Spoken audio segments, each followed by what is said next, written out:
ਸਾਰਿਆਂ ਨੂੰ।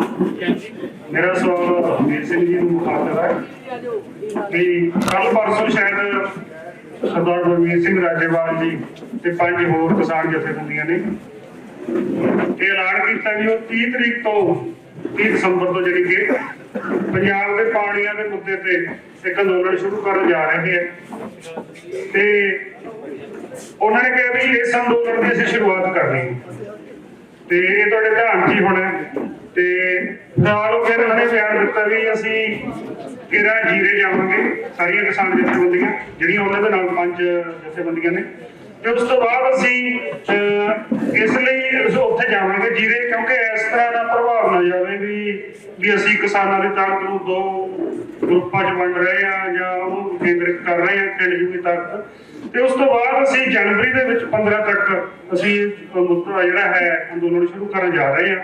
ਤੁਸੀਂ ਇਸ ਨੂੰ ਕਿਸ ਤਰ੍ਹਾਂ ਲਓਗੇ? ਤੁਹਾਡੇ ਇਸ ਤੇ ਕੀ ਵਿਚਾਰ ਨੇ?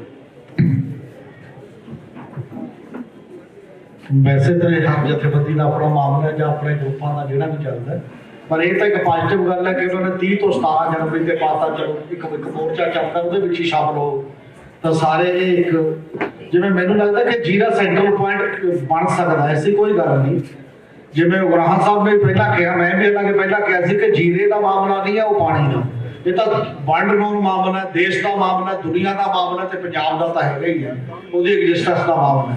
ਤਾਂ ਫਿਰ ਇਹ ਉੱਡਾ ਵੱਡਾ ਮਾਮਲਾ ਜਿਵੇਂ ਉਹ ਕਾਨੂੰਨਾਂ ਦਾ ਮਾਮਲਾ ਹੋਣ ਦਾ ਮਾਮਲਾ ਸੀ, ਇਹ ਹੋਣ ਦਾ ਕਿਉਂ ਨਹੀਂ ਬਣ ਸਕਦਾ?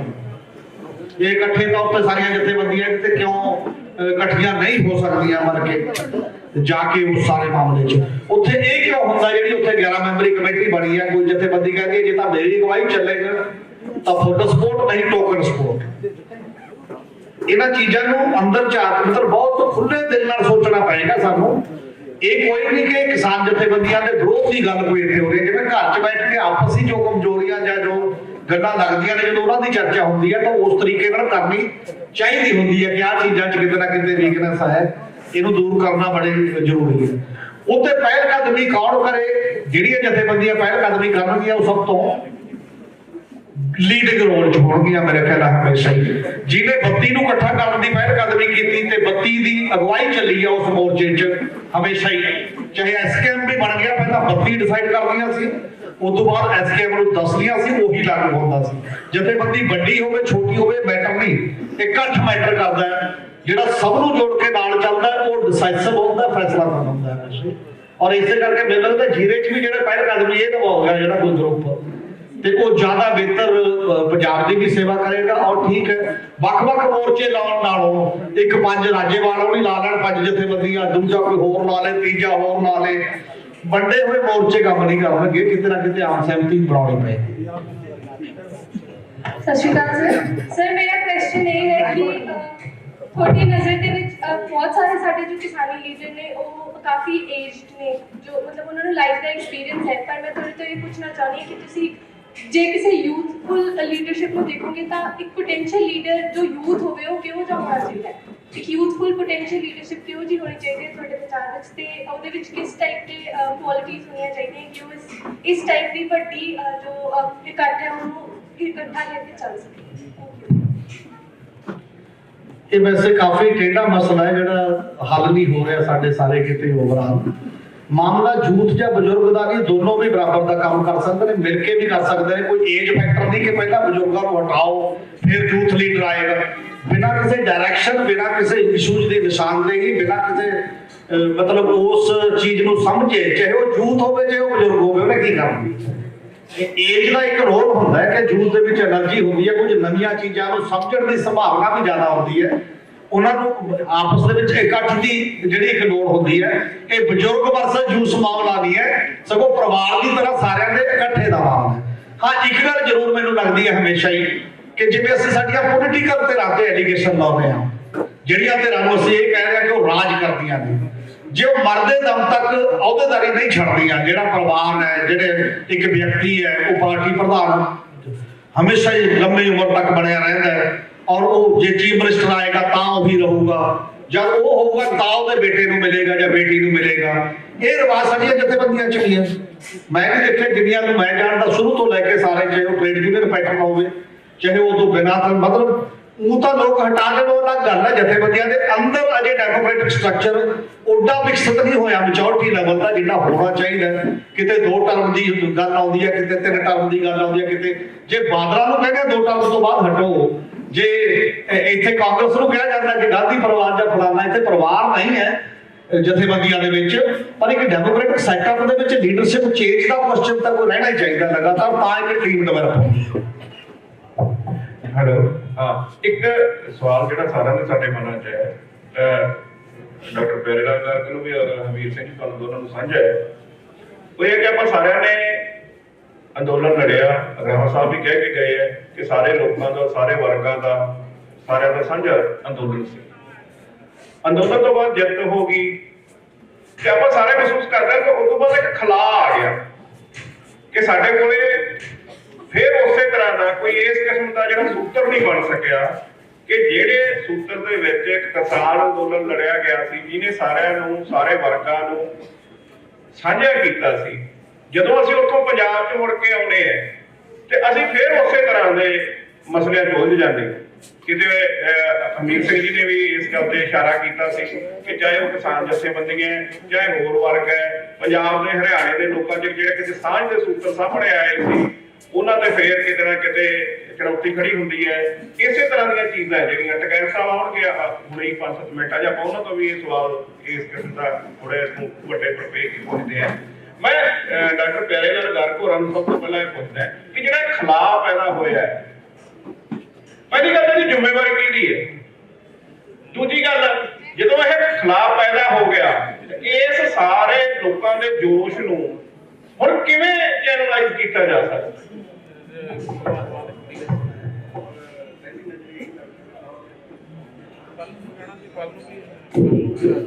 ਪਹਿਲੀ ਨਜ਼ਰੇ ਇਹੀ ਲੱਗਦਾ ਹੈ ਕਿ ਵੀ ਬਹੁਤ ਖਲਾਅ ਪੈਦਾ ਹੋ ਗਿਆ, ਬੜਾ ਖੰਡਾ ਹੋ ਗਿਆ ਤੇ ਆਪਸ ਵਿੱਚ ਲੜਾਈ ਜੇ ਅਸੀਂ ਦੇਖੀ ਉੱਪਰੋਂ। ਜਦ ਇਸ ਨੂੰ ਅਸੀਂ ਗਹਿਰਾਈ 'ਚ ਜਾ ਕੇ ਦੇਖਦੇ ਹਾਂ, ਇੱਕ ਐਡਾ ਲੰਬਾ ਅੰਦੋਲਨ ਜਿਹਦਾ ਇੱਕ ਨਿਸ਼ਾਨਾ ਸੀ ਉਹ ਪੂਰਾ ਕਰਕੇ ਆਇਆ, ਭਾਵੇਂ ਕਿ ਬਾਕੀ ਹੋਰ ਮੰਗਾਂ ਨਾਲ ਜੁੜੀਆਂ ਨੇ, 3 ਕਾਨੂੰਨ ਵਾਪਸ ਕਰਾ ਕੇ ਆਇਆ। ਉਹ ਲੰਬੇ ਅੰਦੋਲਨ ਤੋਂ ਬਾਅਦ ਜਦ ਆਪਾਂ ਪੌੜੀਆਂ ਚੜ੍ਹਦੇ ਨਾ, 10 ਪੌੜੀਆਂ ਬਾਅਦ ਇੱਕ ਚੌੜੀ ਪੌੜੀ ਆਉਂਦੀ ਹੈ। ਉਹ ਕਿਉਂ ਆਇਆ? ਥੋੜਾ ਆਰਾਮ ਕਰ, ਅਸੀਂ ਉਸ ਨੂੰ ਸਮਝਿਆ ਵੀ ਤਾਰ ਦੱਬੀ ਰੱਖਣੀ ਹੈ। ਇਸ ਕਰਕੇ ਸਾਨੂੰ ਲੱਗਦਾ ਕਿਉਂਕਿ ਬੜਾ ਵੱਡਾ ਸੀ, ਸਾਨੂੰ ਲੱਗਾ ਇੱਕ ਬੱਚੀ ਤਾਂ ਦੁੱਧ ਵਾਲ ਦੀ ਤਰ੍ਹਾਂ ਦਾ ਜਿਹਾ ਦੇਖਿਆ ਨਹੀਂ ਉਹ ਕਿਵੇਂ ਜਿਹੜਾ ਮੋਰਚਾ ਸੀ ਘਰ ਮੱਤੇਵਾੜੇ ਜੰਗਲ ਦਾ ਉਹ ਵੀ ਚੱਲਦਾ ਰਿਹਾ। ਕਿਸਾਨ ਜਥੇਬੰਦੀਆਂ ਆਪਦੇ ਨਰਮੇ ਦੇ ਇੱਥੇ ਆ ਜਿਹੜੇ ਤਹਿਸੀਲਦਾਰਾਂ ਨੇ ਕਰੇ ਸੀ ਮੁਕਤਸਰ 'ਚ। ਸੋ ਉਹ ਉਸ ਸਪੀਡ ਤੇ ਲਗਾਤਾਰ ਚੱਲ ਹੀ ਨਹੀਂ ਸਕਦਾ ਸੀ।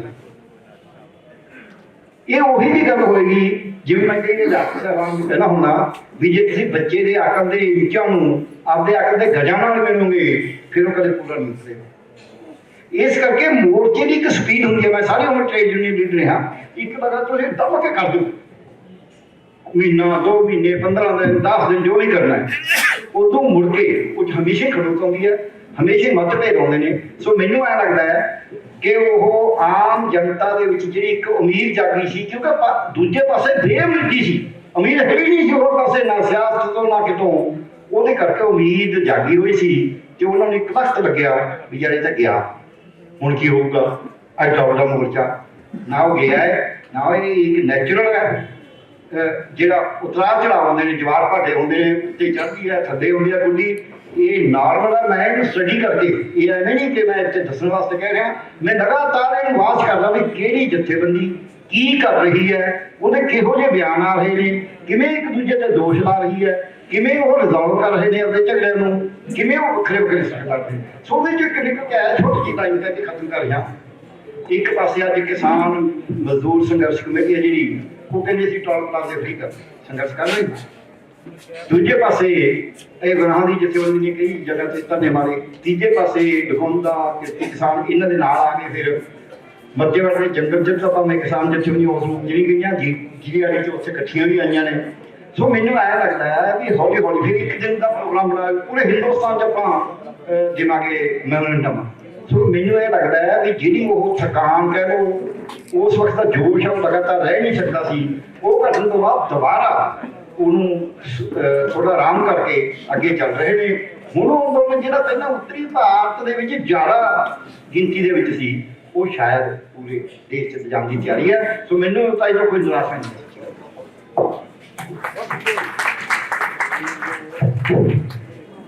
ਹਾਂਜੀ, ਮੈਂ ਮਾਸਟਰ ਅਸ਼ੋਕ ਕੁਮਾਰ ਕੌਸ਼ਲ ਫਰੀਦਕੋਟ ਤੋਂ ਇਹ ਸਵਾਲ ਕਰਨਾ ਸੀ ਇਮਰਾਨ ਸਾਹਿਬ ਨੂੰ, ਚਲੇ ਗਏ, ਹੁਣ ਕੋਈ ਵੀ ਜਵਾਬ ਦੇ ਦਿਓ। ਠੀਕ ਹੈ ਸਾਥੀਓ, ਕਿਸਾਨ ਸੰਘਰਸ਼ ਨੇ ਇੱਕ ਦੇਸ਼ 'ਚ ਮਾਹੌਲ ਬਣਾਇਆ। ਪੰਜਾਬ 'ਚ ਰਵਾਇਤੀ ਪਾਰਟੀਆਂ ਨੂੰ ਲੋਕਾਂ ਨੇ ਜੇ ਮਤਲਬ ਨਫ਼ਰਤਾਂ ਦੀ ਗੱਲ ਬਣੀ, ਉਹ ਕਿਸਾਨ ਸੰਘਰਸ਼ ਤੋਂ ਨਿਕਲੀ। ਜਦੋਂ ਵੋਟਾਂ ਆ ਗਈਆਂ, ਇਲੈਕਸ਼ਨਾਂ ਆ ਗਈਆਂ, ਉਸ ਵੇਲੇ ਪੰਜਾਬ ਦੇ ਮੇਰੇ ਖਿਆਲ 90% ਤੋਂ ਜ਼ਿਆਦਾ ਲੋਕ ਬਦਲ ਚਾਹੁੰਦੇ ਸੀ, ਰਵਾਇਤੀ ਪਾਰਟੀਆਂ ਨੂੰ ਉਹ ਮਾਹੌਲ ਬਣ ਗਿਆ ਸੀ, ਉਹਦੇ 'ਚ ਉਹਨਾਂ ਨੇ ਰੱਦ ਕਰਨਾ ਹੀ ਸੀ। ਨੈਗੇਟਿਵ ਵੋਟ ਸੀ, ਰਾਹ ਭਾਲਦੇ ਸੀ ਪੰਜਾਬ ਦੇ ਲੋਕ। ਉਹ ਰਾਹ ਜਿਹੜਾ ਕਿਸਾਨ ਜਥੇਬੰਦੀਆਂ ਨੂੰ ਪ੍ਰੋਵਾਈਡ ਕਰਨਾ ਚਾਹੀਦਾ ਸੀ। ਚੱਕ ਰਾਜੇਵਾਲ ਦਾ ਕਿਉਂਕਿ ਸਾਥ ਸਾਰਿਆਂ ਨੇ ਨਹੀਂ ਦਿੱਤਾ। ਮੈਨੂੰ ਅਜੇ ਵੀ ਉਹ ਲੱਗਦਾ ਹੈ ਕਿ ਉਹ ਮੌਕਾ ਸਾਂਭਣ ਦੀ ਗੱਲ ਸੀ। ਜੇ ਸਾਰੀਆਂ ਕਿਸਾਨ ਜਥੇਬੰਦੀਆਂ ਇਕੱਠੀਆਂ ਹੋ ਕੇ ਮੌਕਾ ਸਾਂਭਦੀਆਂ, ਅੱਜ ਹੁਣ ਉਹੀ ਗ੍ਰਾਮ ਸਾਹਿਬ ਨੂੰ ਧਰਨੇ ਲਾਉਣੇ ਪੈਂਦੇ ਜਾ ਕੇ ਸੰਗਰੂਰ, ਉਵੇਂ ਡਾਂਗ ਵੱਧਦੀ ਹੈ ਜਿਵੇਂ ਪਹਿਲਾਂ ਲੰਬੀ ਤੇ ਪਟਿਆਲੇ ਵੱਧਦੀ ਰਹੀ ਹੈ ਕੈਪਟਨ ਤੇ ਬਾਦਲ ਵੇਲੇ।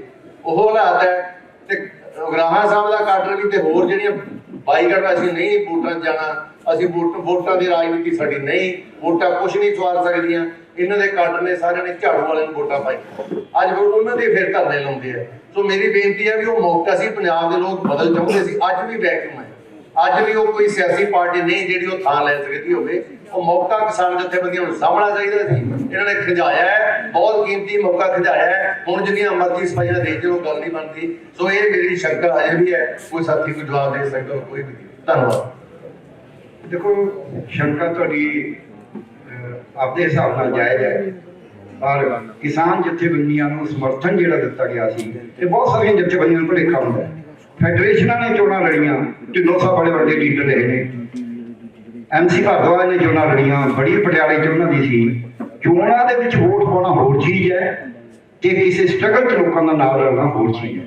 ਕਿਸਾਨਾਂ ਦੇ ਨਾਲ ਲੋਕ 3 ਖੇਤੀ ਬਿਨਾਂ ਦੇ ਉੱਤੇ ਅੰਬਾਨੀ ਅਡਾਨੀ ਦੇ ਖਿਲਾਫ ਇਕੱਠੇ ਹੋਏ ਸੀ।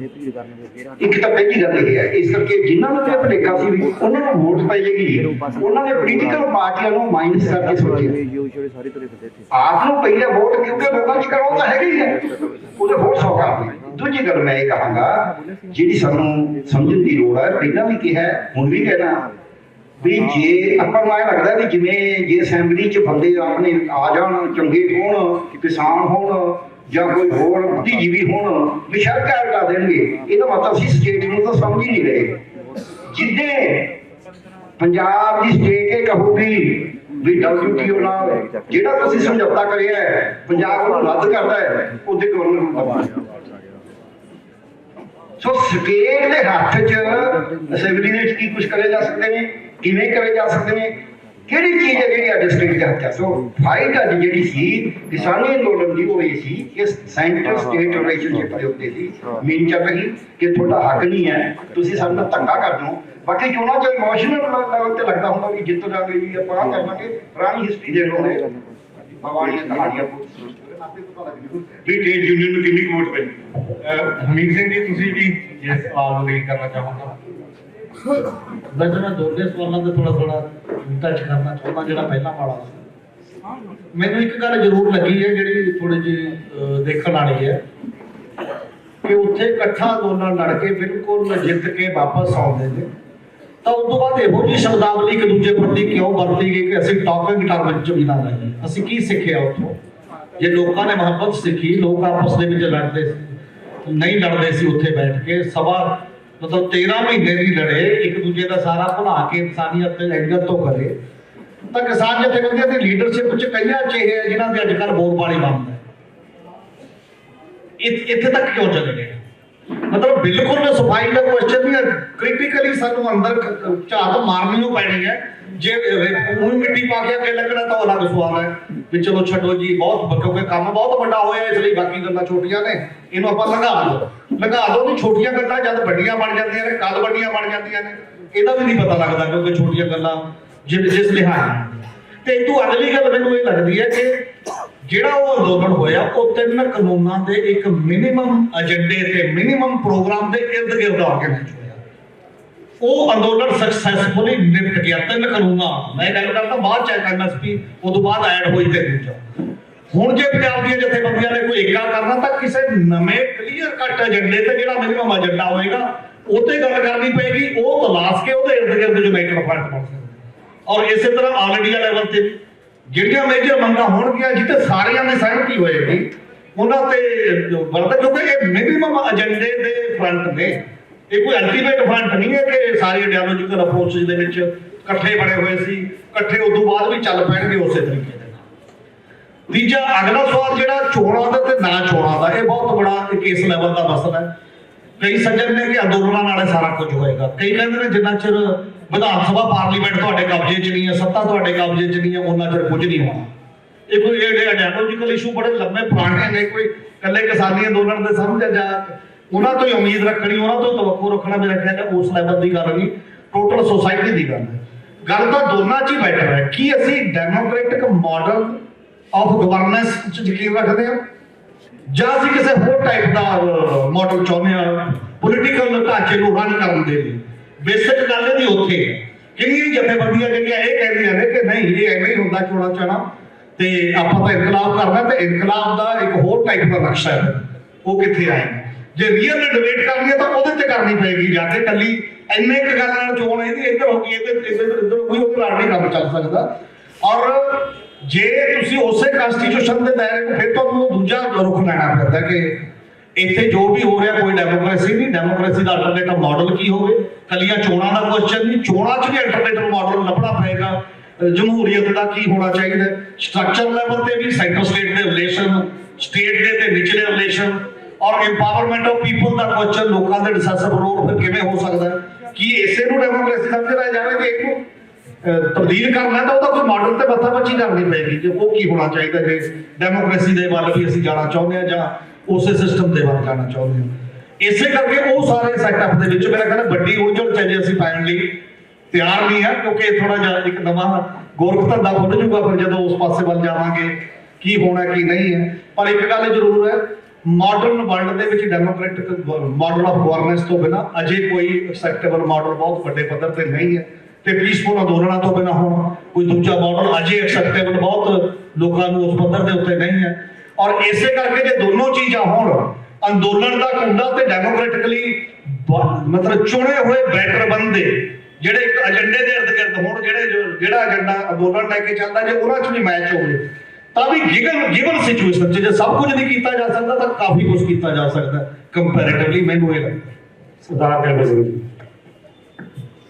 ਮੇਰਾ ਸਵਾਲ ਤੋਂ ਪਹਿਲਾਂ ਮੈਂ ਦੱਸ ਦੇਣਾ ਚਾਹੁੰਦਾ ਕਿ ਮੈਂ ਇਸ ਕਿਸਾਨੀ ਕੋਚ 1.5 ਸਾਲ ਦਾ ਨਿੱਠ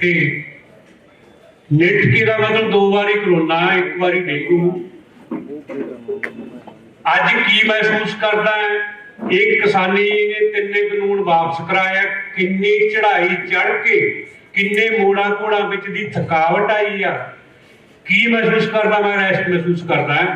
ਜਦੋਂ ਲੰਮੀ ਰੇਸ ਲਾਈ ਹੋਵੇ ਤਾਂ ਉਸ ਤੋਂ ਬਾਅਦ ਰੈਸਟ ਖਿਡਾਰੀ ਮੰਗ ਕਰਦਾ ਕਿ ਮੈਂ ਬੈਠਾ ਤੇ ਆਰਾਮ ਕਰਾਂ। ਉਹ ਕਿੰਨਾ ਚਿਰ, ਕਿੰਨਾ ਸਮਾਂ। ਲਹਿਰਾਂ ਜਦੋਂ ਉੱਠਦੀਆਂ 11-11 ਮੀਟਰ ਅੱਗੇ, ਉਹ ਸਾਰਾ ਕੁਝ ਤੈਸ਼ ਨਹਿਸ਼ ਕਰਦੀਆਂ, ਉਹ ਪਿੱਛੇ ਦੀ ਪਿੱਛੇ ਕੋਈ ਲਹਿਰ ਨਹੀਂ ਉੱਠਦੀ ਹੁੰਦੀ। ਰੈਸਟ ਦੀ ਲੋੜ ਹੁੰਦੀ ਆ, ਜ਼ਰੂਰਤ ਹੁੰਦੀ ਆ।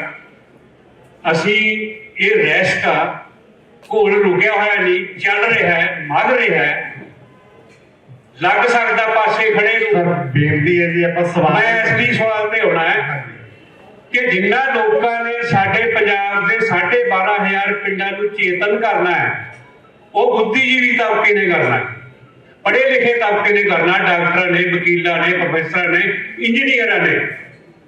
ਕਿਉਂ ਨਹੀਂ ਕਰ ਸਕਦੇ? ਸਾਡੀ 2 ਜਾਂ 4% ਗਿਣਤੀ ਰਹਿੰਦੀ ਹੈ ਘੋਲਾਂ ਦੇ ਵਿੱਚ, ਕਿਉਂ ਨਹੀਂ ਬਾਹਰ ਕੱਢਦੇ? ਅਸੀਂ ਉਹਨਾਂ ਤੇ ਉਂਗਲ ਕਿਉਂ ਨਹੀਂ ਰੱਖਦੇ? ਅਸੀਂ ਕਿਸਾਨ ਜਥੇਬੰਦੀਆਂ ਤੇ ਉਂਗਲ ਰੱਖਦੇ ਆ ਕਿ ਇਹ ਕਿਉਂ ਨਹੀਂ ਕਰਦੀਆਂ। ਵੀ ਕਿਸਾਨ ਜਥੇਬੰਦੀਆਂ ਦੇ ਵਿੱਚ ਵੀ ਜਿਹੜਾ ਕਾਡਰ ਆ ਲੋਕਾਂ ਦੇ ਵਿੱਚੋਂ ਹੀ ਆ, ਉਹਨਾਂ ਨੂੰ ਪੁੱਛ ਕੇ ਦੇਖੋ ਕਿ ਉਹ ਕਿੱਥੋਂ ਤੱਕ ਕਿੰਨਾ ਉਹਨਾਂ ਦਾ ਤਾਕਤ ਲੱਗੀ ਹੈ, ਜ਼ੋਰ ਲੱਗਿਆ, ਕਿੰਨੀ ਕੁ ਰੈਸਟ ਦੀ ਲੋੜ ਆ ਉਹਨਾਂ ਨੂੰ, ਤਾਂ ਫਿਰ ਅੱਗੇ ਜਾ ਕੇ ਉਹ ਸੰਘਰਸ਼ ਲੜ ਸਕਣਗੇ। ਲੜ ਰਹੇ ਆ, ਜਿੰਨੀ ਕੁ ਤਾਕਤ ਜ਼ੋਰ ਹੈਗਾ। ਇਹ ਨਹੀਂ ਗੱਲ ਹੈਗੀ ਕਿ ਗੱਲ ਕਿਸਾਨ ਜਥੇਬੰਦੀਆਂ ਦਾ। ਸਵਾਲ ਆ ਗਿਆ ਜੀ। ਜੀ ਹਾਂ, ਤਾਂ ਮੇਰਾ ਸਵਾਲ ਇਹੀ ਆ ਕਿ ਬੁੱਧੀਜੀਵੀ ਤਬਕਾ ਜਿਹੜਾ ਪੰਜਾਬ ਦਾ ਹੈ ਚੁੱਪ ਕਰਿਆ ਬੈਠਾ ਹੈ, ਆਰਾਮ ਨਾਲ ਰੈਸਟ ਕਰ ਰਿਹਾ ਹੈ। ਖੁੱਲੀ ਉਹਨਾਂ ਨੂੰ ਲੋੜ ਆ 12,500 ਰੁਪਏ ਦੀ। ਤੁਹਾਡਾ ਸਵਾਲ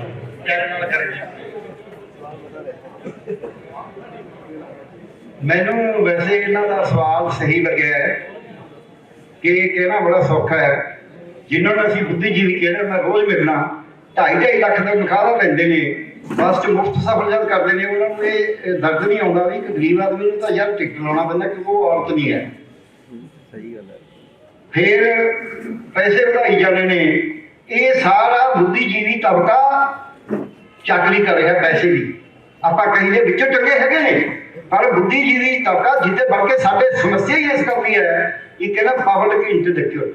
ਸਾਡੇ ਬੁੱਧੀਜੀਵੀ ਲੋਕਾਂ ਦੇ ਬੁੱਧੀਜੀਵੀ ਨਹੀਂ ਹੈਗੇ, ਉਹ ਆਪਣੇ ਬੁੱਧੀਜੀਵੀ ਨੇ। ਉਹਨਾਂ ਦਾ ਹਾਲ ਹੋਇਆ ਫਿੱਟ ਵੇਹਾ ਜੀਵਿਆ ਜਿਤ ਖਾਏ ਵਧਾਇਆ ਪੇਟ। ਉਹ ਆਪਦਾ ਪੇਟ ਵਧਾ ਰਹੇ ਨੇ। ਦੂਜੀ ਗੱਲ, ਇਹ ਕੋਈ ਸ਼ੱਕ ਨਹੀਂ ਉਹਨਾਂ ਨੇ ਠੀਕ ਕਿਹਾ ਹੈ, ਆਰਾਮ ਕਰਨਾ ਉਹ ਸਭ ਕੁਝ ਠੀਕ ਹੈ, ਪਰ ਮੂਵਮੈਂਟਾਂ ਦੇ ਵਿੱਚੋਂ ਲੀਡਰਸ਼ਿਪ ਨਿਕਲਦੀ ਹੈ। ਚੋਣਾਂ ਪੰਚਾਇਤਾਂ ਦੀਆਂ ਹੁੰਦੀਆਂ ਨੇ ਨਾ, ਉਹ 'ਚ ਸਾਰੇ ਪਾਰਟਿਸਪੇਟ ਕਰਦੇ ਨੇ ਨਾ, ਕਿਸਾਨੀ ਚੋਂ ਵੀ ਕਰਦੇ ਨੇ, ਪੋਲੀਟੀਕਲ ਪਾਰਟੀਆਂ ਦੇ ਵੀ ਕਰਦੇ ਨੇ। 99,000 ਮੈਂਬਰਾਂ ਤੇ ਸਰਪੰਚ ਪੰਚਾਇਤਾਂ ਦਾ ਕਿੰਨੇ ਪਿੰਡਾਂ ਦੀ ਹਾਲਤ ਸੁਧਾਰਤੀ ਪੰਚਾਇਤਾਂ ਨੇ। ਡੈਮੋਕ੍ਰੇਟਿਕ ਸੈਟਅਪ ਹੈ, ਚੋਣਾਂ ਲੜੀਆਂ ਨੇ, ਔਰ ਪੰਚਾਇਤਾਂ ਸਭ ਤੋਂ ਜ਼ਿਆਦਾ ਵੋਟਿੰਗ ਹੁੰਦੀ ਹੈ ਕਿਉਂਕਿ ਉਹ ਚੈਨ ਅੜੀ ਪਈ ਹੁੰਦੀ ਹੈ, 80% ਵੋਟਿੰਗ ਹੁੰਦੀ ਹੈ। ਸੋ ਕੱਲੀ ਵੋਟਿੰਗ ਕਰਨੀ, ਕੱਲੇ ਲੀਡਰਸ਼ਿਪ ਬਚਾ ਲੈਣਾ, ਇਹ ਤਾਕਤ ਨਹੀਂ ਹੁੰਦੀ। ਤਾਕਤ ਇਹ ਹੁੰਦੀ ਹੈ ਕਿ ਵਿੱਚੋਂ ਖਿੜ ਕੇ ਆਏ। ਜਿਹੜੀ ਇੱਟ ਆਵੇ 'ਚ ਨਹੀਂ ਪਈ, ਜਿਹੜਾ ਸੋਨਾ ਪਠਾਲੀ 'ਚ ਨਹੀਂ ਪਿਆ, ਉਹ 12 ਬੰਨੀ ਦਾ ਨਹੀਂ ਬਣਦਾ। ਘੋਲ ਉਹਨੂੰ ਪਹਿਲਾਂ 12 ਬੰਨੀ ਦਾ ਸੋਨਾ ਬਣਾਉਂਦੇ ਨੇ, ਫਿਰ ਉਹ ਉਸੇ ਪਾਸੇ ਨੂੰ ਜਾਂਦਾ ਹੈ, ਫਿਰ ਉਹ ਆਪਦੀ ਜੋਹਰ ਦਿਖਾਉਂਦਾ। ਜਿਹੜਾ ਅੱਧੇ ਹੀ ਤਾਰ ਤੇ ਨੱਚਣ ਲੱਗ ਜਾਏ ਨਾ, ਉਹ ਗਿਰਦਾ। ਹਾਂਜੀ, ਇੱਕ ਬੇਨਤੀ ਹੈ ਸਵਾਲ ਕਰਨਾ ਸਾਥੀਆਂ ਨੂੰ ਕਿ ਉਹ ਸ਼ਾਰਟ ਦੇ ਵਿੱਚ ਸਵਾਲ ਕਰਨ। ਸਾਥੀਓ, ਮੇਰਾ ਨਾਮ ਜਗਦੀਪ ਸਿੰਘ ਢਿੱਲੋਂ ਹੈ। ਪਿੰਡ ਕੋਟਪੱਤਾ, ਲੇਕਿਨ 1968 ਤੋਂ ਲੈ ਕੇ ਮੈਂ ਪਿੰਡ ਛੱਡ ਚੁੱਕਿਆ ਪਰ ਰੂਟਸ ਨਾਲ ਜੁੜਿਆ ਹੋਇਆ। ਕੁਆਲੀਫਿਕੇਸ਼ਨ ਮੇਰੀ MSc ਆਨਰਸ ਸਕੂਲ MBA ਹੈ। ਪੰਜਾਬ ਸੁਨ ਬੈਂਕ ਦੀ ਨੌਕਰੀ ਕੀਤੀ ਹੈ, ਪਰ ਠੋਕਰਾਂ ਹੀ ਖਾਧੀਆਂ ਨੇ। ਫੈਕਲਟੀ ਮੈਂਬਰ ਵੀ ਹਾਂ, ਪਰ ਕੰਮ ਦੀ ਗੱਲ ਤੇ ਆਈ। Let us be very short. ਥੋੜੀ ਜਿਹੀ ਬਾਤ ਕਰਨਾ, ਅੰਗਰੇਜ਼ੀ ਬੋਲਣ ਦੀ ਆਦਤ ਪਈ ਹੋਈ। ਓਕੇ, ਮੈਂ ਸ਼ੁਕਰਗੁਜ਼ਾਰ ਹਾਂ ਵਿਸ਼ਵੰਤ ਬਰਗਾੜੀ ਜੀ ਦਾ, ਜਿਨ੍ਹਾਂ ਨੇ ਸਵਾਲ ਹੀ ਲੈ ਲਈਏ ਜੀ ਪਹਿਲਾਂ। ਸਿੱਧਾ ਸਵਾਲ, ਸਿੱਧਾ ਸਵਾਲ। ਤੁਸੀਂ ਕਹੋਗੇ ਕਿਹੋ ਜਿਹਾ ਸਵਾਲ ਹੈ। ਮੈਂ ਸਾਇੰਟਿਸਟ ਹੁੰਦੇ ਹੋਏ ਇੱਕ ਗੱਲ ਕਰਨ ਲੱਗਿਆ ਕਿ ਜੈਨੇਟਿਕਲੀ ਮੋਡੀਫਾਈਡ ਕ੍ਰੌਪਸ ਦੀ ਗੱਲ ਚੱਲ ਰਹੀ ਹੈ, ਕਿਸਾਨਾਂ ਨਾਲ ਸਿੱਧਾ ਸੰਬੰਧ ਹੈ।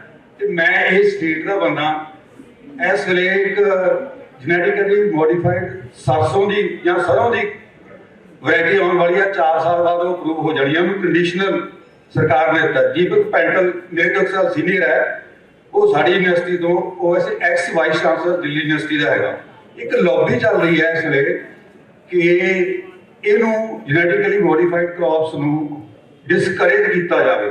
ਪੂਰੀ ਪਤਾ ਨਹੀਂ ਕਿਸ ਤਰ੍ਹਾਂ ਦਾ ਸਿਸਟਮ ਹੈ, ਪਰ ਮੈਨੂੰ ਲੱਗਦਾ ਹੈ ਕਿ ਸਾਇੰਟਿਸਟ ਹੁੰਦੇ ਹੋਏ ਮੈਂ ਚਾਹੁੰਦਾ ਕਿ ਜੈਨੇਟਿਕਲੀ ਮੋਡੀਫਾਈਡ ਕ੍ਰੌਪਸ ਨੂੰ ਕਿਸਾਨ ਅਡਾਪਟ ਕਰਨ, ਕਿਉਂਕਿ ਕੋਈ ਜ਼ਰੂਰੀ ਨਹੀਂ ਕਿ 15 ਮਿੰਟ ਨਰਮੇ ਲੈ ਕੇ ਆਪਾਂ ਕਿੱਲੇ ਚੋਂ ਉਹਨੂੰ 70 ਮਿੰਟ ਤੱਕ ਕਿਉਂ ਨਾ ਲੈ ਕੇ ਜਾਈਏ।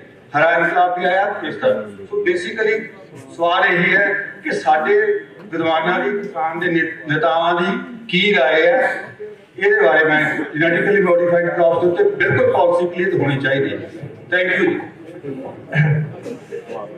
ਵੈਸੇ ਜਿਹੜਾ ਇਹਨਾਂ ਦਾ ਸਵਾਲ ਹੈ ਉਹਦਾ ਬਿਹਤਰ ਜਵਾਬ ਤਾਂ ਖੇਤੀ ਵਿਗਿਆਨੀ ਦੇ ਸਕਦੇ ਹੈ, ਲੇਕਿਨ ਫਿਰ ਵੀ ਕਿਉਂਕਿ ਟਕੈਤ ਸਾਹਿਬ ਕਿਸਾਨ ਜਥੇਬੰਦੀਆਂ ਦੇ ਵੀ ਨੁਮਾਇੰਦੇ ਹੈ, ਤੇ ਮੈਂ ਇਹਨਾਂ ਤੋਂ ਇਸ ਸਵਾਲ ਨੂੰ ਥੋੜਾ ਜਿਹਾ ਮੋਡੀਫाई करके इस ढंग ਨਾਲ पूछ लेना। टकैत साहब, आपसे मैं ये जानना चाहता हूँ कि ये जो GM क्रॉप्स का फंडा आ रहा है, इसके बारे में किसान जथेबंदियां जो वो क्या, कैसे और क्या सोच रही है?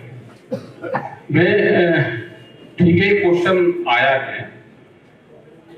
पढ़े लिखे लोग तो जो खास करके वहां पर साइंटिस्ट रहे, उनकी कुछ विचारधाराएं उन लोगों की है कि ये आना चाहिए। लेकिन यहाँ पे हाउस में जितने लोग बैठे, क्या किसी को GM क्रॉप्स के बारे में किसी को पता है? अगर पता है तो वो हाथ उठा के एक बार जरा बता दें कि मुझे इसके बारे में जानकारी है। इस पूरे हाउस में 3 लोग हैं, 4 लोग हैं कि जो क्रॉप्स के बारे में जानते हैं। इनको भी इतना पता है कि ये कोई चीज है, क्योंकि उन्होंने बीटी कॉटन लगाए। ये भी वे लोग होंगे कि उन्होंने बीटी लगाई है। पूरी दुनिया में अगर वह क्रॉप्स है, उसकी मार्केट अलग है। उसके बारे में मैं सीधा बताता हूं कि वो है क्या बीटी। जैसे एक पेड़ है, हम उसके ऊपर पेस्टिसाइड छिड़कते हैं। अभी तो लोग यही कह रहे हैं कि दवाइयां बहुत छिड़क रहे, चलो वह दवाई बाहर को छिड़की गई पेड़ के ऊपर, जब उसकी फसल आ गई, फसल की धुआई होगी तो दवाई पेड़ के अंदर नहीं गई। बीटी में क्या है कि उसके जो जीन्स है, जो सीड है, सीड में ही जहरीला जीन्स डाल दिया, और जैसे ही पेड़ बड़ा होगा उस पे कीड़ा लगेगा, वो कीड़ा खाते ही मर जाएगा उसके, क्योंकि उसमें पॉइजन है। तो क्या होगा कि पेड़ भी पूरा जहरीला होगा, उसमें फल आएगा, फ्रूट आएगा, उसका जो दाना होगा, जो भी आएगा वो भी जहरीला होगा। 400 साइंटिस्टों की रिपोर्ट है पूरी दुनिया की, उन्होंने उसको सबने खराब बताया। या आप भी कोई बता दो कि जब वो जहरीली चीज हम खाएंगे तो मानव बॉडी पे उसका क्या असर पड़ेगा। अभी हम जहर वैसे खा रहे हैं कि जमीन में गिर गया, उसका असर आ गया, वो सीधा जीन्स में आएगा।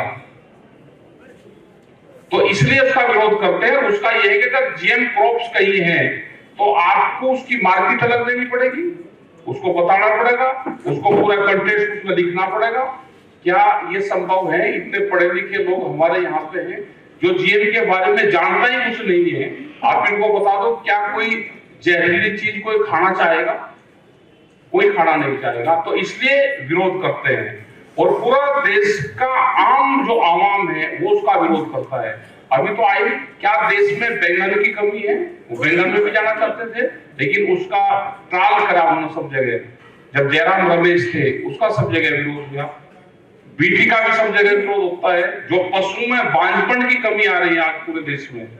अगर कोई पशु पालते होंगे, कितने लोग हैं जो पशु पालते हैं, खास करके गाय जो पालते हैं या पशु, कोई है जो हाथ उठा दे?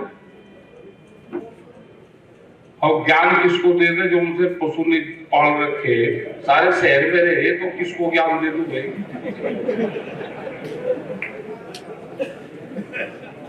बीटी लगाते थे यहाँ पे, उसका असर ये हुआ कि जो उसका बिनौला होता था, जो उसकी खल जाती थी, उसको पशु ने खाया और पशु में बांझपन की समस्या आई।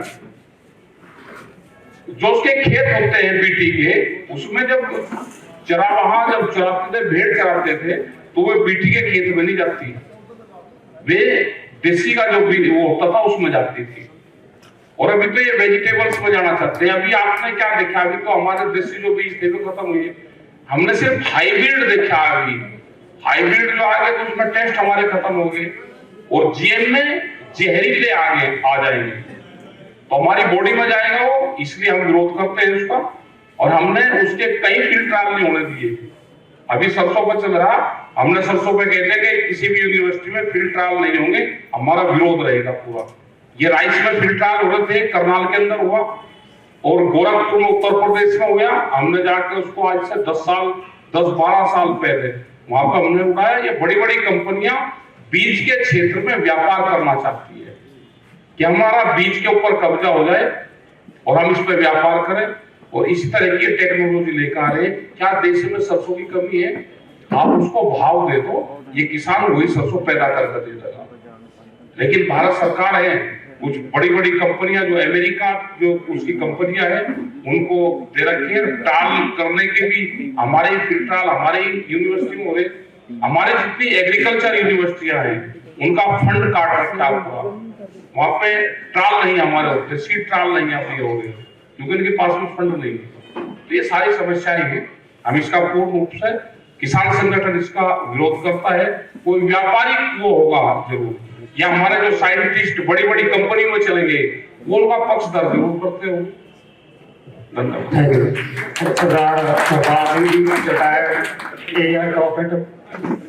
एक तो सवाल ये कराया गया है भी ये जी बहुत वधिया है, किसी ने पता भी नहीं कि टर्मिनेटिंग जीन पाया जाता है? किन्ने पता है? प्री मैडिकल च मैं रजिस्टर है जिहड़ा सी सवाल पाने कि जीएम करो दोबारा क्यों नहीं ग्रो कर दी? वो जी टर्मिनेटिंग जीन है, साइकी बना दी हुई। तो टर्मिनेट पूछो टर्मिनेट जीन बाहर कर अपना जीन पाया क्यों है? क्योंकि कंपनी ने अपना मुनाफा कमाना है। दूजी गल ਇੱਥੇ ਅਸੀਂ 3 ਬੰਦੇ ਬੈਠੇ ਆ, ਇੱਥੇ 5 ਬਿਠਾਓਗੇ ਤੁਸੀਂ, ਵਿੱਚੋਂ ਕਿਸੇ ਨੂੰ ਕੱਢਣਾ ਤਾਂ ਹੈ ਨਹੀਂ। 5 ਬਿਠਾਓਗੇ ਕਿੰਨੇ ਸੌਖੇ ਬੈਠਣਗੇ, ਕਿਸੇ ਕੱਪੜੇ ਹੋਣਗੇ। ਤੁਸੀਂ ਜੀਨ ਐਕਸਟਰਾ ਪਾ ਰਹੇ ਹੋ ਉਸ ਜਗ੍ਹਾ ਦੇ ਉੱਤੇ, ਇੱਕ ਨਹੀਂ ਪਾ ਰਹੇ। ਐਕਟੀਵੇਟਿੰਗ ਜੀਨ, ਟਰਮੀਨੇਟਿੰਗ ਜੀਨ, ਉਹ ਜੀਨ ਕੀ ਕਰਨਗੇ? ਇਸ ਤੋਂ ਤੀਜੀ ਗੱਲ ਹਿਊਮਨ ਬੋਡੀ ਦੇ ਉੱਤੇ, ਕਿਉਂਕਿ ਮੈਂ ਹਿਊਮਨ ਬੋਡੀ ਦਾ ਵਿਦਿਆਰਥੀ ਹਾਂ, ਹਿਊਮਨ ਬੋਡੀ ਤੇ ਇਹਦਾ 40 ਸਾਲ ਬਾਅਦ ਜਾ ਕੇ ਪਤਾ ਲੱਗਦਾ ਕਿ ਉਹਨੇ ਜੀਨ ਦੇ ਜਿਹੜੇ ਤੁਸੀਂ ਆਰਟੀਫਿਸ਼ੀਅਲ ਜੀਨ ਪਾਏ ਉਹਨਾਂ ਨੇ ਕੀ ਕਰਿਆ। ਸੋ ਜਿੰਨਾ ਚਿਰ ਲੰਬੇ ਟ੍ਰਾਇਲ ਨਹੀਂ ਹੁੰਦੇ, ਜਿੰਨਾ ਚਿਰ ਪੂਰਾ, ਅਜੇ ਮੈਂ ਇਕਨੋਮਿਕ ਪਾਰਟ, ਕਿਉਂਕਿ ਟਕੈਤ ਸਾਹਿਬ ਨੇ ਕਹਿਤਾ ਨਾ ਮੈਂ ਟਾਈਮ ਉਸ ਤੇ ਲਾਉਣਾ ਚਾਹੁੰਦਾ ਵੀ ਕਿਵੇਂ ਮਨਸੈਂਟਰ ਉਹਦਾ ਕਬਜ਼ਾ ਕਰਨਾ। ਸੋ ਸਾਇੰਟੀਫਿਕਲੀ ਵੀ ਜੀਐਮ ਕ੍ਰਾਸ ਨੇ ਜਿਹੜੀਆਂ ਹਿਊਮਨ ਹੈਲਥ ਵਾਸਤੇ ਵੀ, ਐਨੀਮਲ ਹੈਲਥ ਵਾਸਤੇ ਵੀ, ਤੇ ਜੇ ਮੈਂ ਉਸ ਨੂੰ ਕਹਾਂ ਸਾਡੀ ਨਿਊਟ੍ਰੀਸ਼ਨ ਵਾਸਤੇ ਵੀ, ਉਹ ਹਾਰਮਫੁਲ ਨੇ, ਬਿਮਾਰੀਆਂ ਜ਼ਿਆਦਾ ਫੈਲਦੀਆਂ। ਸਰਦਾਰ ਬਲਕਾਰ ਸਿੰਘ ਜੀ ਬਤਾਇਆ ਗਿਆ ਕੋਵਿਡ ਵਾਲੀ ਸਾਰੇ ਮਹਿਮਾਨ ਸਾਹਿਬਾਨਾਂ ਦਾ ਬਹੁਤ ਬਹੁਤ ਧੰਨਵਾਦ। ਜਿਸ ਤਰ੍ਹਾਂ ਆਪਾਂ ਸਾਰਿਆਂ ਨੇ ਇੱਕ ਚਿੰਤਾ ਹਰੇਕ ਦੇ ਦਿਮਾਗ 'ਚ ਦੇਖੀ ਹੈ ਕਿ ਸਾਰੇ ਲੋਕ ਇਹ ਚਾਹੁੰਦੇ ਆ ਕਿ ਕਿਸਾਨ ਮੋਰਚਾ ਦਿਨ ਬ ਦਿਨ ਤਰੱਕੀ ਕਰੇ, ਤਕੜਾ ਹੋਵੇ। ਹਰੇਕ ਆਦਮੀ ਦੇ ਮਨ ਅਸ਼ਾਵਾਂ ਨੇ ਕਹਿ ਲਓ, ਚਾਹੇ ਉਹਦੀ ਡਿਜ਼ਾਇਰ ਹੈ ਕਿ ਇਹ ਦਿਨ ਬ ਦਿਨ ਇਹ ਤਗੜਾ ਹੋਵੇ। ਆਪਾਂ ਦੇਖਿਆ ਕਿ ਜਦ ਮੋਰਚਾ ਸ਼ੁਰੂ ਹੋਇਆ ਸੀ, ਪਿੰਡਾਂ ਦੇ ਵਿੱਚ ਕੋਈ ਵੀ ਖਾਸ ਯੂਨਿਟ ਨਹੀਂ ਸਨ, ਕੋਈ 1 ਜਾਂ 2 ਬੰਦੇ ਯੂਨਿਟ ਦੇ ਸੀ। ਪਰ ਉਹ ਜਦੋਂ ਇਹ ਮੋਰਚਾ ਸ਼ੁਰੂ ਹੋ ਗਿਆ ਤਾਂ ਪੰਜਾਬ ਦੇ ਸਾਰੇ ਲੋਕਾਂ ਨੇ, ਸਾਰੇ ਵਰਗਾਂ ਨੇ, ਚਾਹੇ ਆੜ੍ਹਤੀਏ ਸੀ, ਚਾਹੇ ਵਪਾਰੀ ਸੀ, ਚਾਹੇ ਮਜ਼ਦੂਰ ਸੀ, ਚਾਹੇ ਮੁਲਾਜ਼ਮ ਸੀ, ਸਾਰਿਆਂ ਨੇ ਸਹਿਯੋਗ ਦਿੱਤਾ। ਉਸ ਤੋਂ ਬਾਅਦ ਇੱਕ ਟ੍ਰੈਂਡ ਹੋਰ ਆਇਆ ਕਿ ਪਿੰਡਾਂ ਦੇ ਵਿੱਚ ਕਿਸਾਨ ਯੂਨੀਅਨਾਂ ਜਿੱਥੇ ਇੱਕ ਸੀ ਉੱਥੇ 3-3 ਗਰੁੱਪ ਬਣਨ ਲੱਗ ਗਏ। ਸਭ ਤੋਂ ਪਹਿਲਾ ਸਵਾਲ ਤਾਂ ਮੇਰਾ ਇਹ ਹੈ ਵੀ ਜੇ ਇੱਕ ਪਿੰਡ ਦੇ ਵਿੱਚ 3-3 ਤਰ੍ਹਾਂ ਦੀ, ਚਾਹੇ ਲੱਖੋਵਾਲ ਹੈ, ਚਾਹੇ ਰਾਜੇਵਾਲ ਹੈ, ਜਾਂ ਸੰਤਪੁਰਾ ਹੈ, ਜਾਂ ਕੋਈ ਵੀ ਆਪਾਂ ਕਿਸੇ ਨੂੰ ਫਾਰ ਐਗਜ਼ਾਮਪਲ ਨਾਂ ਲੈ ਲਈਏ, ਕਿ ਉਹਦੇ ਨਾਲ ਇਹ ਕਿਸਾਨ ਯੂਨੀਅਨ ਜਾਂ ਕਿਸਾਨ ਮੋਰਚਾ ਤਕੜਾ ਹੋਵੇਗਾ। ਦੂਜਾ ਸਵਾਲ ਮੇਰਾ ਇਹ ਹੈ ਕਿ ਜਿਸ ਤਰ੍ਹਾਂ ਆਪਾਂ ਦੇਖਦੇ ਹਾਂ ਕਿ ਰਾਜਨੀਤਿਕ ਪਾਰਟੀਆਂ ਦੇ ਜਿਹੜੇ ਲੀਡਰ ਹੁੰਦੇ ਆ, ਉਹ ਇੱਕ ਦੂਜੇ ਪ੍ਰਤੀ ਇੰਨੀ ਭੱਦੀ ਸ਼ਬਦਾਵਲੀ ਬੋਲਦੇ ਆ, ਪਰ ਜਦੋਂ ਇਲੈਕਸ਼ਨ ਆਉਂਦਾ ਤਾਂ ਉਹ ਆਪਦੇ ਹਿੱਤਾਂ ਦੀ ਖਾਤਰ ਉਹ ਇੱਕ ਹੋ ਜਾਂਦੇ ਆ। ਤਾਂ ਕਿਉਂ ਨਹੀਂ ਜੋ ਕਿਸਾਨ ਮੋਰਚਾ, ਸੰਯੁਕਤ ਕਿਸਾਨ ਮੋਰਚਾ ਦੁਬਾਰਾ ਫਿਰ ਜਿਸ ਤਰ੍ਹਾਂ ਜੇ ਕੋਈ ਮਤਲਬ ਯੂਨੀਅਨਾਂ ਨੇ ਇਲੈਕਸ਼ਨ ਲੜ ਲਈ ਤਾਂ ਵੱਡਾ ਜਿਗਰਾ ਦਿਖਾ ਕੇ ਉਹਨਾਂ ਨੂੰ ਇਕੱਠੇ ਕਰਨ ਲਈ ਕੋਈ ਟਕੈਤ ਸਾਹਿਬ ਕਿਉਂ ਨਹੀਂ ਉਪਰਾਲਾ ਕਰਦਾ?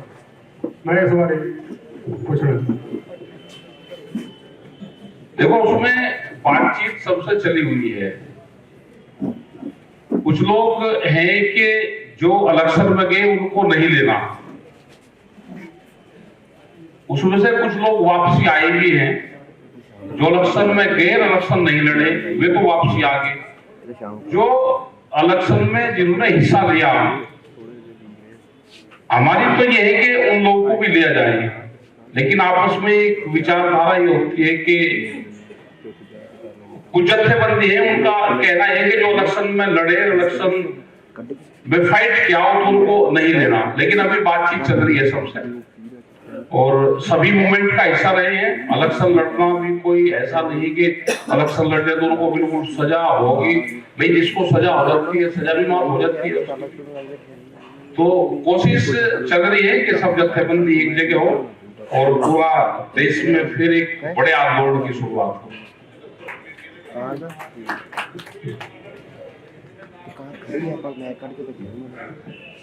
नहीं, अलग-अलग ਤਾਂ ਨਹੀਂ, ਉਹ ਗੱਲ ਠੀਕ ਹੈ ਵੀ ਇਹ ਕੋਈ ਨਹੀਂ ਕਹਿੰਦਾ ਕਿ ਮੋਰਚਾ ਉਸੇ ਪਿੱਛ ਤੇ ਅਗਲੇ ਦਿਨ ਸ਼ੁਰੂ ਕਰ ਦੇਣਾ ਚਾਹੀਦਾ ਸੀ। ਜਿਹੜੇ ਦੋਸਤ ਕਹਿੰਦੇ ਉਹ ਰੈਸਟ ਚਾਹੀਦੀ ਹੈ, ਸਭ ਨੂੰ ਪਤਾ ਰੈਸਟ ਚਾਹੀਦੀ ਹੈ, ਪਰ ਇਸ ਗੱਲ ਤੋਂ ਮੁਨਕਰ ਨਹੀਂ ਹੋ ਸਕਦਾ ਕਿ ਤੁਸੀਂ ਬਿਆਨਬਾਜ਼ੀ ਕਰਕੇ ਇੱਕ ਦੂਜੇ ਨਾਲ ਬੋਲਚਾਲ ਵੀ ਬੰਦ ਕਰ ਲਈਏ ਤੇ ਪੈਰਲਲ ਧਰਨੇ ਲਾਈਏ। ਇੱਕ ਜਥੇਬੰਦੀ ਦਾ ਇੱਥੇ ਧਰਨਾ, ਦੂਜਾ ਕਹਿੰਦਾ ਮੈਂ ਪਿੱਛੇ ਰਹਿ ਗਿਆ, ਮੈਂ ਪੈਰਲਲ ਫਲਾਣੇ ਥਾਂ ਲਾਊਂਗਾ, ਤੀਜਾ ਕਹਿੰਦਾ ਮੈਂ ਫਲਾਣੇ ਥਾਂ ਲਾਊਂਗਾ। ਇਸ ਹਕੀਕਤ ਨੂੰ ਬਿਨਾਂ ਮੰਨੇ ਮੈਂ ਅੰਦਰ ਦੀ, ਮੈਨੂੰ ਨਹੀਂ ਪਤਾ ਤੁਸੀਂ ਕਿਹੜੀ ਜਥੇਬੰਦੀ ਜਾਂ ਜਿਹਦੇ ਨਾਲ ਹੋ, ਇਹ ਸ਼ੋਰ 100% ਇਨਫੋਰਮੇਸ਼ਨ ਦੇ ਨਾਲ ਕਹਿ ਰਿਹਾ ਕਿ ਇਸ ਬੁਨਿਆਦ ਤੇ ਧਰਨੇ ਲੱਗ ਰਹੇ ਨੇ।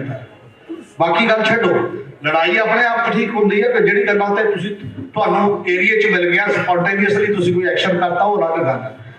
ਉਹਨੂੰ ਚਿੰਤਾਜਨਕ ਤਰੀਕੇ ਦੇ ਨਾਲ ਤੇ ਚਿੰਤਨਸ਼ੀਲਤਾ ਦੇ ਨਾਲ ਠੀਕ ਕਰਨਾ ਹੁੰਦਾ ਹੈ। ਮੇਰਾ ਖਿਆਲ ਹੈ ਕੋਈ ਡਿਫੈਂਸਿਵ ਦੀ ਖੇਡਣਾ ਸੀ, ਕੋਈ ਸਾਰੇ ਹੀ ਕਿਸਾਨ ਜਥੇਬੰਦੀਆਂ ਦੇ ਹਮੇਤੀ ਬੈਠੇ ਆ ਇੱਥੇ, ਕੋਈ ਕਿਸੇ ਇੱਕ ਦੂਜੇ ਦਾ ਵਿਰੋਧੀ ਨਹੀਂ ਬੈਠੇ, ਪਰ ਉਹਦੇ 'ਚ ਇਹ ਕਰ ਰਿਹਾ ਕਿ ਆਹ ਕੁਝ ਗੱਲਾਂ ਹੈਗੀਆਂ ਨੇ ਜਿਹਨੂੰ ਉਹ ਕਰਨਾ ਨਾ ਠੀਕ ਹੈ। ਇਹਦੇ 'ਚ ਇੱਕ ਤਾਂ ਪੋਲੀਟੀਕਲ ਅਲੱਗ ਹੈ, ਧੱਕੇ ਨਹੀਂ ਹੈ, ਜੋ ਮਰਜ਼ੀ ਕਹੀ ਜਾਵੇ ਕਿ ਗੈਰ ਰਾਜਨੀਤਿਕ ਹੈ ਜੀ ਜਥੇਬੰਦੀ, ਕੋਈ ਜਥੇਬੰਦੀ ਗੈਰ ਰਾਜਨੀਤਿਕ ਨਹੀਂ ਹੋ ਸਕਦੀ। ਹਾਂ, ਜਥੇਬੰਦੀ ਪੋਲੀਟੀਕਲ ਪਾਰਟੀ ਦਾ ਵਿੰਗ ਨਹੀਂ ਹੋ ਸਕਦੀ, ਜੇ ਵਿੰਗ ਹੈ ਤਾਂ ਉਹ ਹੋਰ ਤਰ੍ਹਾਂ ਦੀ ਜਥੇਬੰਦੀ ਹੈ। ਜੇ ਜਥੇਬੰਦੀ ਜਨਤਕ ਜਥੇਬੰਦੀ ਹੈ, ਕਿਸੇ ਪਾਰਟੀ ਦਾ ਵਿੰਗ ਨਹੀਂ ਹੈ, ਪਰ ਉਹ ਪੋਲੀਟੀਕਲ ਤਾਂ ਉਹ ਵੀ ਅਕਾਊਂਟ ਹੈ ਪੋਲੀਟੀਕਲ ਦੀ, ਪੋਲਿਟਿਕਸ ਤੋਂ ਬਿਨਾਂ ਕੋਈ ਚੀਜ਼ ਕਿਵੇਂ ਚੱਲ ਸਕਦੀ ਹੈ। ਔਰ ਇਸੇ ਤਰੀਕੇ ਦੇ ਨਾਲ ਅਲੱਗ-ਅਲੱਗ ਟਾਈਪ ਦੀਆਂ ਅਲੱਗ-ਅਲੱਗ ਸ਼ੇਪ ਦੀਆਂ ਜਥੇਬੰਦੀਆਂ ਨੇ ਬੈਕਗ੍ਰਾਉਂਡ ਚੋਂ ਵੀ। ਇੱਕ ਸਮੇਂ ਬੀਕੇਯੂ ਇਕੱਠੀ ਸੀ, ਬੀਕੇਯੂ ਇਕੱਠੀ ਚੋਂ ਪਹਿਲਾਂ ਜਦੋਂ ਰਾਜੇਵਾਲ, ਲੱਖੋਵਾਲ ਤੇ ਭੁਪਿੰਦਰ ਮਾਨ ਜਦੋਂ ਇੱਥੇ ਸੀਗੇ ਪੰਜਾਬ ਦੇ ਵਿੱਚ ਨਾਲ, ਤਾਂ ਕਾਹਦੇ ਫਿਰ ਦੁਬਾਰਾ ਫਿਰ ਉਹਦੇ 'ਚ ਇੱਕ ਅਲੱਗ ਫੁੱਟ ਪੈਂਦੀ ਹੈ। ਅਲੱਗ-ਅਲੱਗ ਪਾਰਟੀਆਂ ਦੀ ਬੈਕਗ੍ਰਾਉਂਡ ਦੀਆਂ ਜਥੇਬੰਦੀਆਂ ਅਲੱਗ-ਅਲੱਗ ਬਣਦੀਆਂ ਨੇ। ਉਹਦੇ 'ਚੋਂ ਫਿਰ ਸਿੱਧੂਪੁਰ ਗਰੁੱਪ ਦੇ ਵਿੱਚ ਵੀ ਸਾਰੇ ਇਕੱਠੇ ਰਹਿੰਦੇ ਨੇ, ਪੋਲੀਟੀਕਲ ਤੇ ਰਾਵੀ ਤੇ ਸਿੱਧੂਪੁਰ ਕਹਿੰਦੇ ਮੈਂ ਸਾਰਿਆਂ ਨੂੰ ਇਕੱਠੇ ਰੱਖਿਆ। ਉਹ 'ਚੋਂ ਵੀ ਅਲੱਗ-ਅਲੱਗ ਕਿੰਨੀਆਂ ਜਥੇਬੰਦੀਆਂ ਬਣਦੀਆਂ ਨੇ ਜੇ ਗਿਣਨ ਲੱਗ ਜਾਓ। ਔਰ ਮੈਨੂੰ ਲੱਗਦਾ ਕਿ ਮੈਂ ਕੱਲੀ ਦੀ ਬੁਨਿਆਦ 'ਚ 12 ਸਾਲ ਪਹਿਲਾਂ ਪੰਜਾਬੀ ਟ੍ਰਿਬਿਊਨ ਦਾ ਫਰੰਟ ਪੇਜ ਸੀ ਟੋਟਲ, ਕਿਹੜੀ ਜਥੇਬੰਦੀ ਕਦੋਂ ਟੁੱਟੀ, ਕਿਹੜੇ ਬੁਨਿਆਦ ਤੇ ਟੁੱਟੀ, ਉਹ ਆਰਟੀਕਲ ਲਿਖਿਆ ਸੀ, ਸਾਰੇ ਲੀਡਰਾਂ ਨੂੰ ਪੁੱਛ ਕੇ ਮਿਲਦੀ ਸੀ ਉਹ। ਪਰ ਮਜਬੂਰੀ ਸਾਨੂੰ ਇਕੱਠੇ ਕਰ ਰਹੀ ਹੈ, ਕਈ ਹੋਰ ਤਰ੍ਹਾਂ ਦੀਆਂ ਗੱਲਾਂ ਸਾਨੂੰ ਅਲੱਗ-ਅਲੱਗ ਕਰ ਰਹੀਆਂ ਨੇ। ਹੋ ਸਕਦਾ ਸਿਆਸਤ ਆਹ ਤਾਂ ਇੱਕ ਚੰਗੀ ਖੂਬਸੂਰਤ ਗੱਲ ਇਹ ਸੀ, ਪਹਿਲਾਂ ਇਹ ਸੀ ਕਿ ਇੱਕ ਤਾਂ ਧਿਰ ਦੀਆਂ ਜਥੇਬੰਦੀਆਂ ਇਕੱਠੀਆਂ ਹੋਣ, ਮੰਨ ਲਓ ਖੱਬੇ ਪੱਖ ਦੀਆਂ ਜਥੇਬੰਦੀਆਂ ਇਕੱਠੀਆਂ ਹੋ ਜਾਣ, ਦੂਜੀ ਨੂੰ ਨਹੀਂ ਵਿੱਚ ਬੁਲਾਉਣਾ। ਫਿਰ ਅਸੀਂ ਆ ਵੀ ਆਏ, ਇਸ ਅੰਦੋਲਨ ਨੇ ਇੱਕ ਗੱਲ ਕੀਤੀ ਸੀ, ਕੋਈ ਪੱਖ ਹੋਵੇ ਜਿਹੜਾ ਇਹਨਾਂ ਮੁੱਦਿਆਂ ਤੇ ਲੜਨਾ ਚਾਹੁੰਦਾ, ਸਾਨੂੰ ਕੋਈ ਇਤਰਾਜ਼ ਨਹੀਂ ਹੈ ਨਾ। ਏਜੰਡੇ ਤੇ ਲੜਨ ਦੀ ਗੱਲ ਆ ਗਈ, ਬਾਕੀ ਦੀਆਂ ਉਸ ਲੈਵਲ ਤੇ। ਤਾਂ ਹੁਣ ਵੀ ਜਿਹੜੀ ਗੱਲ ਆਏਗੀ, ਬਿਲਕੁਲ ਟਕੈਤ ਸਾਹਿਬ ਨੇ ਠੀਕ ਕਹਿ ਰਹੇ ਨੇ ਕਿ ਕਈ ਜਥੇਬੰਦੀਆਂ, ਮੈਨੂੰ ਤਾਂ ਇਹ ਵੀ ਲੱਗਦਾ ਜੇਕਰ ਮੈਂ ਇਹ ਗੱਲ ਕਰਾਂ ਕਿ ਜਦੋਂ ਚੋਣ ਲੜਨ ਗਈਆਂ ਸੀ ਜਿਹੜੀਆਂ ਜਥੇਬੰਦੀਆਂ 16, ਉਹ ਵਿੱਚ ਮੈਦਾਨੋਂ ਭੱਜ ਗਈਆਂ, ਜਿਹੜੀਆਂ ਵਿੱਚ ਮੈਦਾਨੋਂ ਵਾਪਸ ਆ ਗਈਆਂ ਉਹ ਐਸਕੇਐਮ ਦਾ ਹਿੱਸਾ ਨੇ, ਜਿਹੜੀਆਂ ਫੈਸਲਾ ਕਰਕੇ ਉੱਥੇ ਖੜੇ ਰਹੀਆਂ ਉਹ ਐਸਕੇਐਮ ਦਾ ਹਿੱਸਾ ਨਹੀਂ ਹੈ। ਜੇ ਮੈਂ ਰਿਐਲਿਟੀ ਦੀ ਗੱਲ ਕਰਾਂ, ਹਕੀਕਤ ਦੀ ਗੱਲ ਕਰਾਂ, ਔਰ ਜਿਹੜੀ ਸਾਂਝੀ ਪ੍ਰੈਸ ਕਾਨਫਰੰਸ ਚੰਡੀਗੜ੍ਹ ਦੇ 36 ਸੈਕਟਰ 'ਚ ਕੀਤੀ ਸੀ, ਉਹ 16 ਨੇ ਕੀਤੀ ਸੀ। ਤੁਹਾਡੇ ਚੋਂ ਕਈ ਸੱਜਣ ਮੈਂ ਜਾਣਦਾ ਵੀ ਜਿਹੜੇ ਬੈਠੇ ਨੇ ਵਿੱਚ,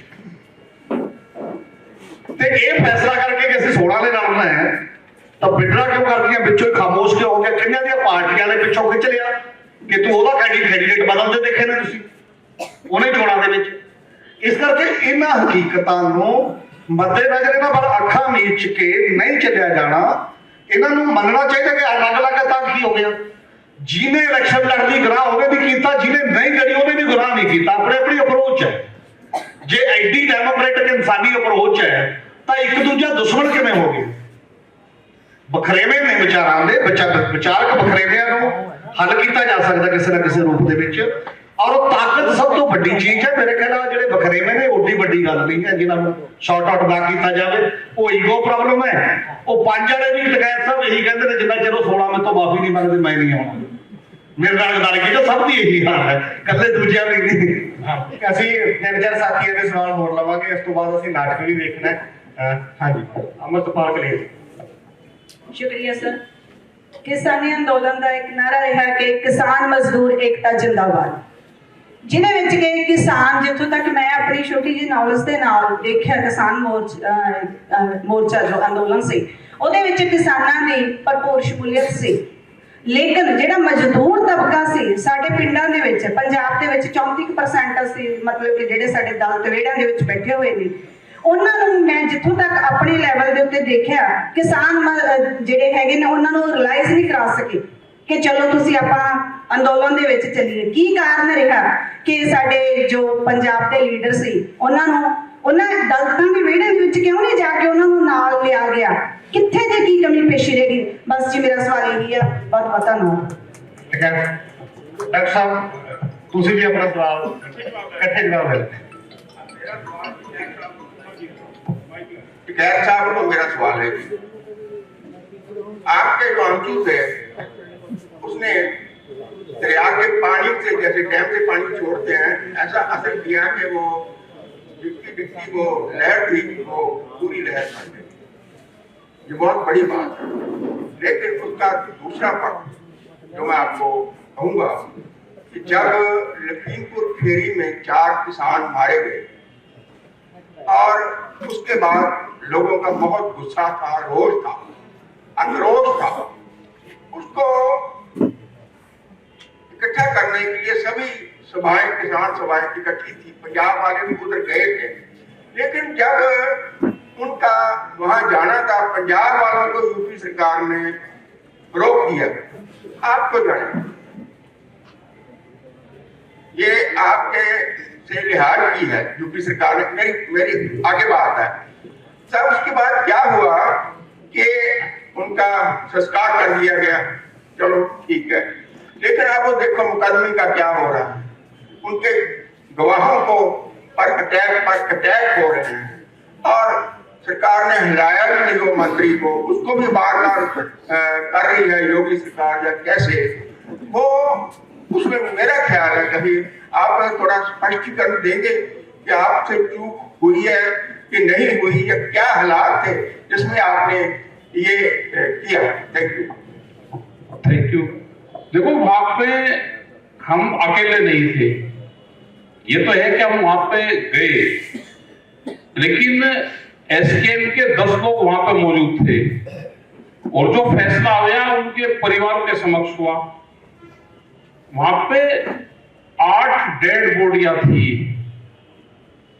5 अपने लोगों की थी और 3 उनके लोगों की थी। वे लोग भी अपने उनको लेकर बैठे हुए थे, गांव के लोग वे दूसरी तरफ बैठे हुए थे, दूसरे पास से अपने वाले दूसरी तरफ बैठे हुए थे। वहां पे अधिकारी वहां पे मौजूद थे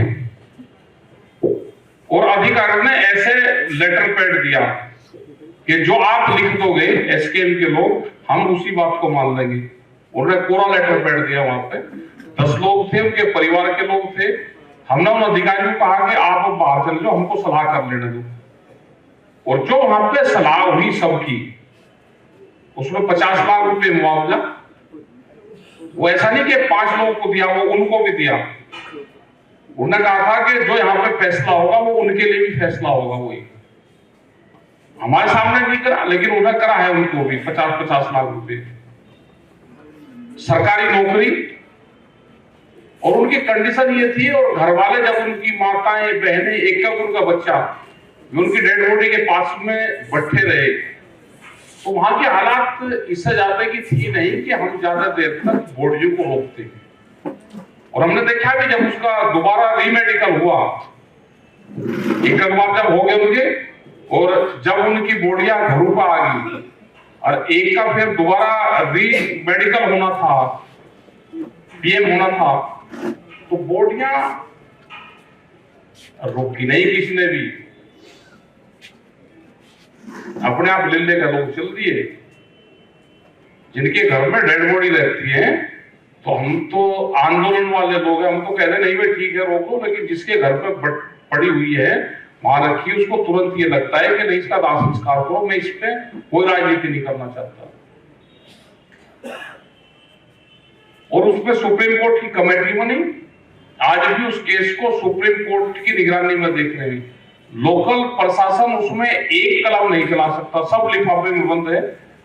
सुप्रीम कोर्ट उसको देख रहा है। 3 लोग उसके अंदर जो जज हैं और जो मौजूदा पुलिस के अधिकारी है, वे 3 लोगों की कमेटी है। कोई भी अगर उसमें लिखत पढ़त होती है तो उनके सामने होती है। सब लोगों ने अपने बयानबाजी दी है। उसको एक बार बेल मिली हाईकोर्ट से, दोबारा सुप्रीम कोर्ट की निगरानी में ये पहला केस होगा कि बेल मिलने के बाद में दोबारा फिर वो जेल गया। उनकी तरफ से मान साहब 11 लोग हैं, 14 उनकी तरफ से है और 4 लोग अपनी तरफ से हैं। ये लोग जेलों में बंद हैं, अभी किसी की कोई बेल नहीं हो रही और सब लोग हम निगाह रखे हुए हैं उस पर। और जो हमारे जो वहां पे उस टाइम पे सब लोग सहमति थी। अब झगड़ा करवाने को तो वहां कुछ भी करवा सकते थे, हम कहते कि नहीं होना, लेकिन वहां पे सिख वर्सेस नॉन सिख वहां पे होने जा रहा था, क्योंकि गांव एक तरफ थे और हमारा समाज एक तरफ था। और वहां के अधिकारी को लगा होगा कि भाई हम जाकर बीच में करवा सकते हैं। और हम जैसे ही वो घटना हुई तो सुबह 5 बजे हम गए और 1 घंटे में वहां पे फैसला हुआ अधिकार में जो कहा उन्होंने मानना, सरकार ने कहा होगा कि जितना जल्दी निपटे। और उसके बाद में उनको करीब 1.5 करोड़ रुपया उन परिवारों को जो अपने वाले लोग थे उनको मिला, उन परिवारों को नौकरी उन्होंने की नहीं। और ये गलत अफवाहें चलती है कि जो वे हैं वहां पे जो गवाह है उनके ऊपर हमले होते हैं, ये गलत अफवाह चलती है। गवाहों पर कोई हमला वहां पर नहीं है। अभी भी 75 जो उसमें केसेस में जो लोग हैं उनको गनर मिले हुए हैं और एक में भी कभी हमला नहीं हुआ। आपस में वे शराब पीते थे, शराब पी उन्होंने शराब पी का झगड़ा करा और उसमें एक गवाह था तो ये दिखाया कि इस पर झगड़ा हुआ और शराब पी का झगड़ा हुआ। उनका कोई झगड़ा नहीं हुआ, ना कोई हमला कर सकता। पुलिस और वे इतने सतर्क है सब लोग वहां पे। अब 75 कितने गनर दे रखे हैं? 90 लोगों के पास में गनर है वहां पे जो पुलिस के दे रखे। जितने भी लाइसेंस के दिए, ज्यादातर लोगों के लाइसेंस वहां पर बने। जिसने भी अप्लाई कर दिया 1 तक और 2 तो लाइसेंस बने। लेकिन लोकल प्रशासन के हाथ में वहां कुछ नहीं है, वो सब सुप्रीम कोर्ट उसको देख रहा है। हम सब लोग निगरानी रख रहे हैं क्योंकि वहां से खबरें वैसे आ जाती है कि पंजाब में बता दो, तो हमारे पास में भी आते हैं फोन।